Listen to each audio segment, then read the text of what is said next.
Hello dear students, how are you? Chapter number 2 acids bases and salts में पिछले वाले videos में हम लोगों ने एसिड्स बेसिस एंड सॉल्ट्स के बारे में देखा था। मतलब अभी जो पिछले वाले वीडियो में कुछ सॉल्ट्स के बारे में इंट्रोडक्शन दिया गया था, उसकी पीएच के बारे में दिखाया गया था और सॉल्ट्स के नेचर के बारे में भी डिस्कशन हो गया था। तो डियर स्टूडेंट्स, थोड़ा सा रिकेप कर लेते हैं। तो पिछले वाले वीडियोस में मैंने सॉल्ट्स के नेम और उसके केमिकल फार्मूला आप लोगों को लिखवाए थे। अगर डियर स्टूडेंट्स आप लोगों ने नहीं लिखे तो यहाँ पे आप लोगों के सामने आपकी स्क्रीन पे दिख रहे हैं। तो अगर आपको लिखना है तो स्क्रीन शॉट ले लीजिए और लिख लीजिए। उसके बाद मैंने उसकी फैमिली के बारे में बताया था कि जहाँ पे जो कैटायंस होते हैं और एनायंस होते हैं, उसके ऊपर से उसके फैमिली के नेम डिसाइड होते। तो डियर स्टूडेंट्स, जो पॉजिटिव आयन यानी कि कैटायन होते हैं उसको बेसिक रेडिकल्स भी बोला जाता है, और जो एनायंस होते हैं उसको एसिडिक रेडिकल्स भी बोला जाता है। तो ये एसिडिक रेडिकल्स और basic acidic radicals and basic radicals जो है उसका उसके ऊपर से उसकी फैमिली डिसाइड होती है डियर स्टूडेंट्स। तो यहाँ पे क्लासिफिकेशन भी किया था हम लोगों ने। तो आप लोगों ने अगर नहीं लिखा है तो ये देख लो और लिख लो, फिर हम आगे बढ़ते हैं। पहला जो 1 to 5 तक के एलिमेंट्स हैं वो सल्फेट फैमिली के हैं। 6 to second number 6 to 8 number के जो सॉल्ट्स है वो सोडियम फैमिली के हैं, और 6 and 9 जो है वो क्लोराइड फैमिली के हैं। तो डियर स्टूडेंट्स, आगे हम लोगों ने डिस्कस किया था कि स्ट्रॉन्ग एसिड स्ट्रॉन्ग बेस जब एक दूसरे के साथ रिएक्ट होके जो सॉल्ट बनाता है वो बाय नेचर न्यूट्रल होता है। वैसे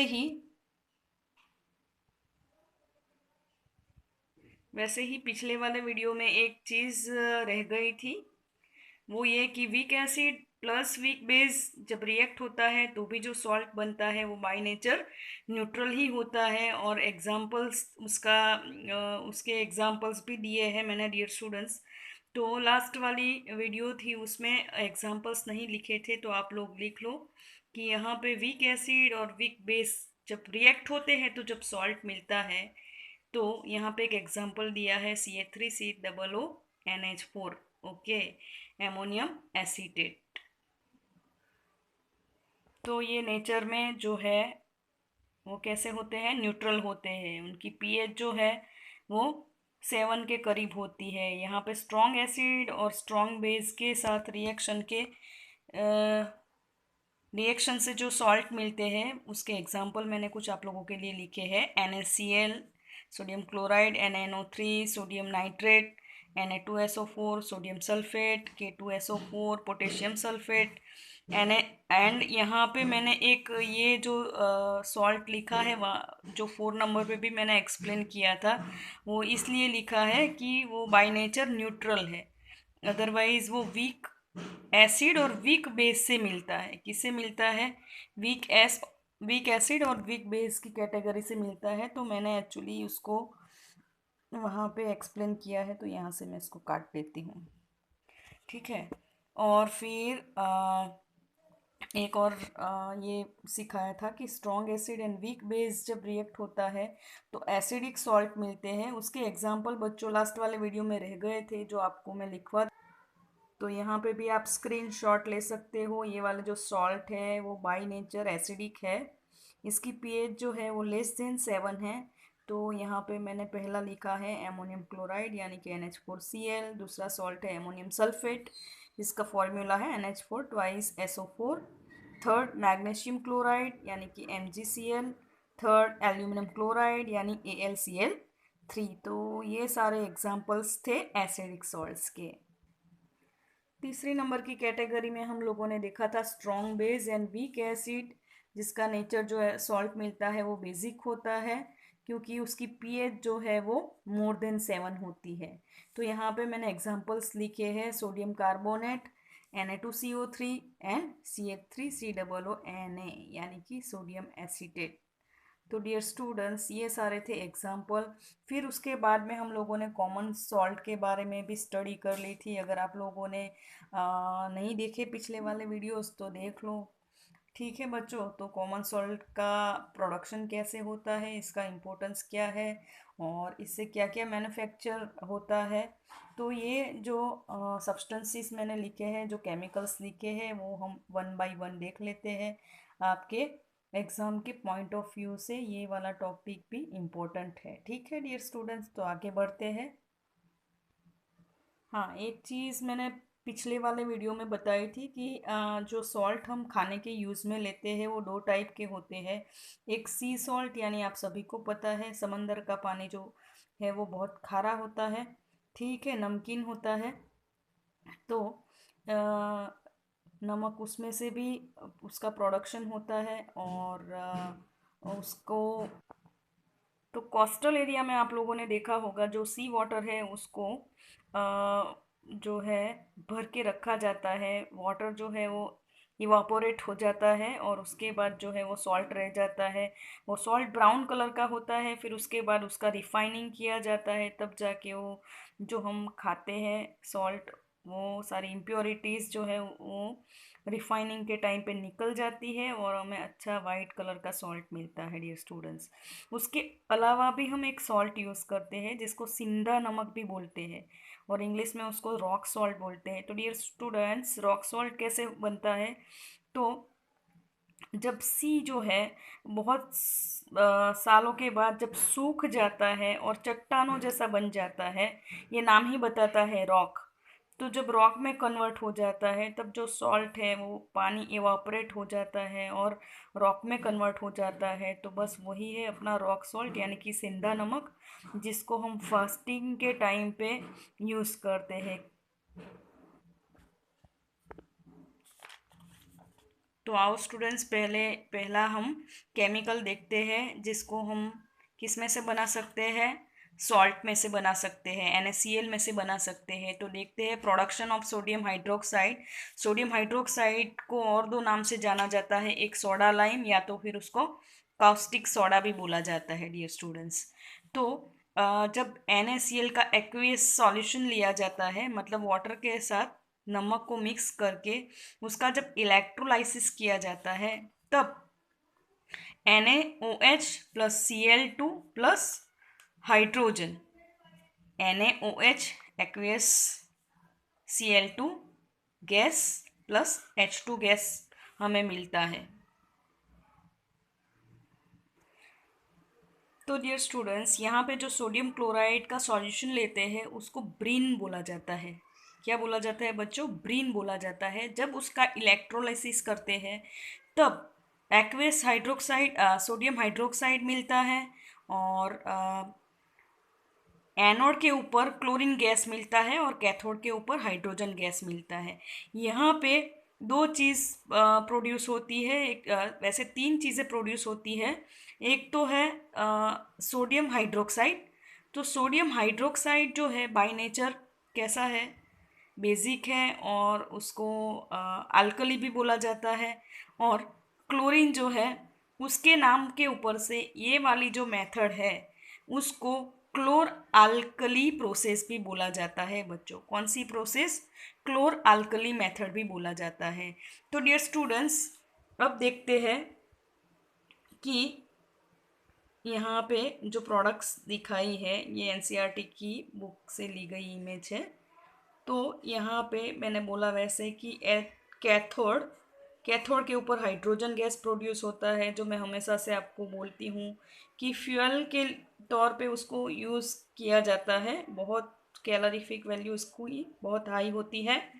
दूसरा मार्ग उसका दूसरा यूज़ जो है वो वेजिटेबल ऑयल और फैट्स, जो अनसैचुरेटेड फैट्स होते हैं उसको सैचुरेटेड फैट में कन्वर्ट करने के लिए यूज़ किया जाता है मार्जरीन। और एमोनिया फॉर फर्टिलाइज़र। तो एमोनिया के प्रोडक्शन में भी ये हाइड्रोजन का यूज़ किया जाता है। तो फर्टिलाइज़र के लिए हाइड्रोजन जो चाहिए, एमोनिया के प्रोडक्शन के लिए जो हाइड्रोजन चाहिए वो ये वाले प्रोडक्शन में बाई प्रोडक्ट के तौर पे मिलता है। तो इस तरह से इसका यूज़ किया जाता है। दूसरा प्रोडक्ट अपना है वो Cl2 है, यानी कि क्लोरीन गैस है, वो हमें एनोड पे मिलती है।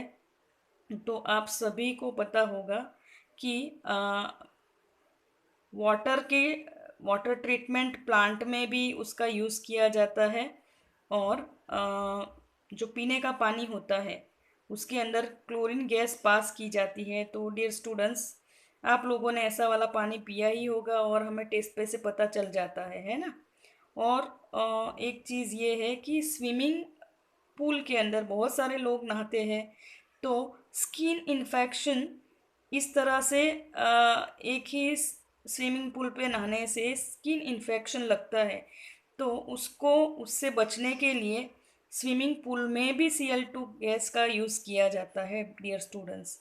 तीसरी बात कि पॉलीविनाइल क्लोराइड, पीवीसी के पाइप होते हैं ना बच्चों, तो उसके प्रोडक्शन में भी Cl2 का यूज़ किया जाता है।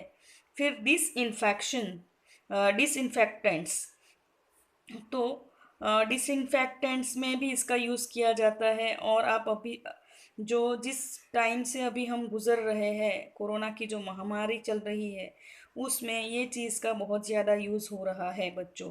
तो सोडियम हाइपोक्लोराइट करके एक सॉल्यूशन है, उसका बहुत ही ज़्यादा अभी यूज़ हो रहा है। तो इसके प्रोडक्शन में भी Cl2 गैस यूज़ होता है। दूसरा CFCs, यानी कि क्लोरोफ्लोरो कार्बन्स जो होते हैं, उसके प्रोडक्शन में भी यूज़ किया जाता है। पेस्टिसाइड में भी उसका यूज़ होता है। अब यहाँ पे मेन प्रोडक्ट हमने ऊपर देख ली कि क्या है, NaOH, यानी कि सोडा लाइम और कास्टिक सोडा, यानी कि सोडियम हाइड्रोक्साइड। उसका जो यूज़ है उसको हम देख लेते हैं। यहाँ पे degreasing metal, soap and detergents, paper making and artificial fibres. तो ये सारे यूजेस तो यहाँ पे मैंने लिखा भी है। तो sodium hydroxide is used in the manufacturing of soap and detergents, manufacturing of paper, manufacturing of artificial fibers, cleansing of metal surface, cleansing of oil refining, और लास्ट में मेटल रिफाइनिंग में भी इसका यूज़ होता है डियर स्टूडेंट्स।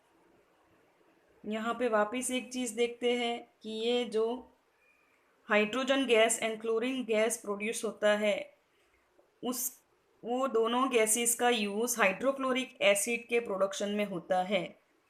तो उसका hydrochloric acid का यूज़ क्या होता है बच्चों? Cleansing of steel, then ammonium chloride, medicines and cosmetics. और जो Cl2 का प्रोडक्शन हुआ है वो Cl2 और NaOH, ये दो सब्सटेंसेस जो है, ये जो प्रोडक्ट है उसका भी यूज़ जो है वो मैन्युफैक्चरिंग ऑफ ब्लीच में होता है। और ब्लीच के बारे में तो हम आगे डिटेल में देखने वाले हैं, फिर भी यहाँ पे एक बार देख ही लेते हैं कि household bleaches and bleaching fabric. तो डियर स्टूडेंट्स, हम लोगों ने ऊपर वाले टॉपिक में देखा कि क्लोरीन गैस जो प्रोड्यूस होता है उसका यूज़ ब्लीचिंग पाउडर के प्रोडक्शन में होता है। तो यहाँ पे क्या है डियर स्टूडेंट्स, यहाँ पे है स्लेट लाइम। यहाँ पे जब ड्राई स्लेट लाइम को क्लोरीन के साथ रिएक्ट करते हैं तो यहाँ पे मिलता है ब्लीचिंग पाउडर और साथ में मिलता है वाटर। तो डियर स्टूडेंट्स, यहाँ पे आपके एग्ज़ाम के पॉइंट ऑफ व्यू से ये वाला पॉइंट इम्पोर्टेंट है। ब्लीचिंग पाउडर के यूजेस जो है आप ध्यान में रख लो। वैसे तो इजी ही है क्योंकि ये सारी चीज़ जो है हमारे लिए कोई नहीं है। तो हाउस होल्ड में ब्लीचिस का यूज़ करते ही है ना, मम्मी यूज़ करते हैं ना घर में, दीदी मम्मी जो भी मतलब फीमेल्स होते हैं, और इवन आप लोग भी करते होंगे अगर घर की साफ़ सफाई करते होंगे तो हैं। तो टॉयलेट बाथरूम वगैरह वॉश करने के लिए, किचन की टाइल्स क्लीन करने के लिए हम ब्लीचिंग यूज़ करते हैं ना बच्चों। देन आफ्टर अगर बात करें फैब्रिक की, तो फैब्रिक को भी क्लीन करने के लिए दूसरा, आप लोगों के सामने जो ये पेज दिख रहा है वो कैसा है, वाइट कलर का इसीलिए है कि इसको भी वाइट बनाने के लिए यही ब्लीचिंग पाउडर का यूज़ होता है बच्चों। अदरवाइज वुड पल्प जो है जब बनता है तब इतना वाइट नहीं होता है। तो ब्लीचिंग पाउडर का इम्पोर्टेंस जो है पेपर बनाने में बहुत ज़्यादा है। तीसरी बात करें तो sterilisation and disinfecting of drinking water, अभी ही ऊपर बात हो गई हमारी। Then manufacturing of insecticide and weedicides. और अगर बात करें क्लिनजिंग की तो ऊपर क्लिनजिंग वाला पॉइंट हम लोगों ने देख लिया था। और वैसे लॉन्ड्री में भी इसका यूज़ किया जाता है। और लास्ट पॉइंट कि उसको ऑक्सीडाइजिंग एजेंट के तौर पे बहुत सारी केमिकल इंडस्ट्रीज़ में यूज़ किया जाता है। अब आगे बढ़ते हैं एक और पॉइंट के साथ, बेकिंग सोडा, जिसका नाम क्या है, सोडियम बाइकार्बोनेट और सोडियम हाइड्रोजन कार्बोनेट। दो में से कोई भी नाम से आप उसको बुला सकते हो, हम बुला सकते हो मतलब कोई भी नाम से हम जान सकते हैं। और इसका जो फॉर्मूला है वो होता है NaHCO3। तो उसका प्रोडक्शन कैसे होता है बच्चों, वही भाई अपना नमक शमक जो होता है NaCl, खाने की जान। तो उसका जब एमोनिया के साथ वाटर और कार्बन डाइऑक्साइड के साथ रिएक्शन होता है तब हमें मिलता है सोडियम हाइड्रोजन कार्बोनेट यानी कि बेकिंग सोडा और एमोनियम क्लोराइड। ठीक है बच्चों। तो आप लोगों को मतलब आप लोगों के लिए क्या ये बेकिंग सोडा नाम नया है? हम्म मुझे तो नहीं लगता भाई आप लोगों के लिए किसी के लिए भी ये नाम नया होगा, क्योंकि सारे अभी तो लॉकडाउन के पीरियड में क्या कर रहे हैं, वही अच्छा अच्छा खाना पका के खा रहे हैं, गरम गरम पकोड़े, है ना। देखो पकोड़े का नाम आया तो मुंह में पानी आया ना। हम्म तो पकोड़े में भी डियर स्टूडेंट्स उसको क्रिस्पी बनाने के लिए बेकिंग सोडा डाला जाता है। और जो गुजरात की जो फेमस आइटम है ढोकड़ा, खमन ढोकड़ा, ईदड़ा, हाँ, तो ये सारी चीज़ों में भी ये बेकिंग सोडा का यूज़ किया जाता है। उसका रीज़न ये है कि जब बेकिंग सोडा जो है उसको हीट मिलती है तब वो Na2CO3 में कन्वर्ट हो जाता है, साथ में H2O सेपरेट होता है और साथ में कार्बन डाइऑक्साइड भी बनता है।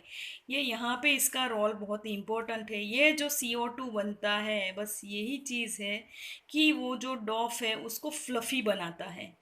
इसीलिए जो खाने की आइटम है इसमें जब बेकिंग सोडा ये हम यूज़ करते हैं तो ये सारी चीज़ें बहुत सॉफ्ट बनती है। क्या बनती है बच्चों?